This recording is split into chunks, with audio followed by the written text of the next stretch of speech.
كم مرة حسيت إن أهلك مش فاهمينك؟ كم مرة حاولت تشرح لهم حاجة وكنت بتلاقي إن هم مش مستوعبين وجهة نظرك؟ الموضوع ده للأسف بيحصل لناس كتير قوي في سنك، لكن اللي يطمن إن ده طبيعي.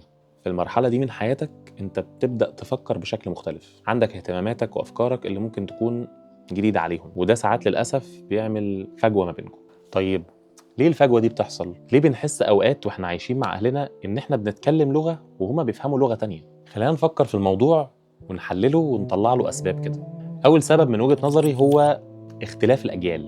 اللي كان طبيعي عندهم زمان دلوقتي ممكن يكون غريب بالنسبة لك، واللي جديد عندك ممكن يكون غريب بالنسبة لهم. الكلام ده ممكن ينطبق على تسريحة شعرك، على طريقة لبسك، على أي حاجة. تاني حاجة في وجهة نظري هي الخبرة الحياتية. أنا عارف إنها كلمة ممكن تكون مبتذلة أو يعني سمعتها أنت كتير، بس يعني خليني أوجه نظرك لحاجة مهمة، وهي إن أهلك دايما شايفين الدنيا من وجهة نظر مختلفة، لأنهم مروا بتجارب أكتر منك، فبيتوقعوا منك تصرفات معينة غالبا علشان خايفين عليك. تالت حاجة هي اختلاف الاهتمامات. يعني ممكن مثلا تكون انت متحمس لحاجة معينة، مجال معين او هواية معينة، لكن هم شايفينها مضيعة للوقت، لانهم ببساطة مش فاهمين اهمية ده بالنسبة لك. كل ده في الاخر بيخلي التواصل صعب وبيخلق مساحة لسوء الفهم والمشاكل.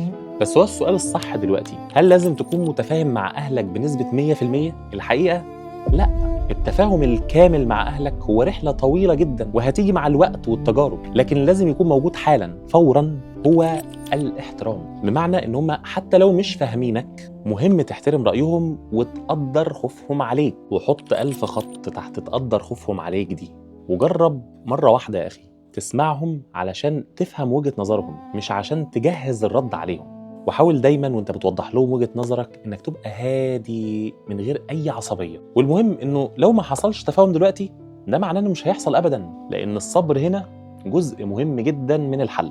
في النهاية الهدف مش انكم تكونوا نسخة من بعض او نسخة من اهلكم، لان الوقت والتجارب اللي انتوا هتمروا بيها لسه ياما هتعلمكم. بس المهم دلوقتي ان العلاقة بينكم وبين اهلكم تبقى مبنية على الاحترام، لان بالمناسبة هو ده اللي هيخلي التفاهم يجي اسهل واسرع. وحط ده دايما في دماغك، مش ضروري تكونوا شبه بعض، المهم ان انتوا تعرفوا تحترموا اختلافكم. ولو حسيت انك في موقف صعب مع اهلك خد دايما نفس وفكر، ازاي ممكن اوصل لهم فكرتي بطريقة اهدى، وازاي ممكن افهم هم شايفين الموضوع ده ازاي، يعني ازاي افهم وجهة نظرهم. ولو حاسس ان الرسالة اللي في الفيديو هنا لمستك او حاسس انها يعني كانت قريبة لما يحدث ليك يوميا، يعني شارك الفيديو ده مع حد بيمر بحاجة شبه كده، انه عنده مشكلة ما يعني مع التواصل والتفاهم مع أهله.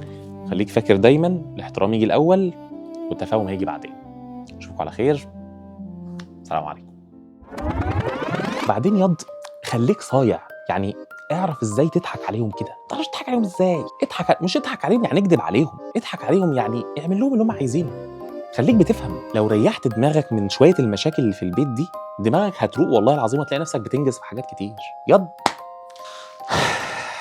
اقول لك ايه بس، سلام.